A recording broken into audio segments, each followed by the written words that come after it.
Smart आणि हुशार स्त्री कधीच कोणापुढे हात पसरवत नाही. तिला माहीत असतं, जेव्हा आपण वारंवार झुकतो तेव्हा समाज आपल्याला झुकलेलंच पाहायला शिकतो. ती आपल्या प्रत्येक कामात शहाणपण शोधते आणि प्रत्येक निर्णयात स्वतःचा मान जपते. ती लाचार होत नाही, कारण तिला कळलेलं असतं, कमजोरी ही जगासाठी चर्चा असते, पण आत्मविश्वास ही स्वतःसाठी ताकद असते. तिच्या मनात भावना असतात, हसावंसं वाटतं, रडावंसं वाटतं, कधीतरी कुणाला सगळं सांगावंसंही वाटतं. पण ती हे सगळं आरशासमोर व्यक्त करते, जगासमोर नाही. कारण तिला माहिती असतं, आपल्या आतल्या गोष्टी हा आपला खजिना असतो आणि खजिना सगळ्यांसमोर उघडून ठेवत नाहीत.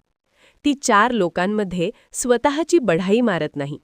ती 4 लोकांमध्ये 4 आयुष्य घडवण्याचा प्रयत्न करते. आणि जे घडत नाही ते ती वेळेवर सोडून देते. कारण प्रत्येकाला बदलणं हे तिचं काम नाही. ती कुजबूज करत नाही. ती छोट्या गोष्टींमध्ये अडकत नाही. कारण तिचं लक्ष नेहमी मोठ्या आयुष्याकडे असतं. स्मार्ट आणि हुशार स्त्रीचा पाया दागिन्यांनी नाही, आत्मविश्वासाने भरलेला असतो. आणि म्हणूनच ती फक्त सुंदर दिसत नाही, ती मजबूत दिसते.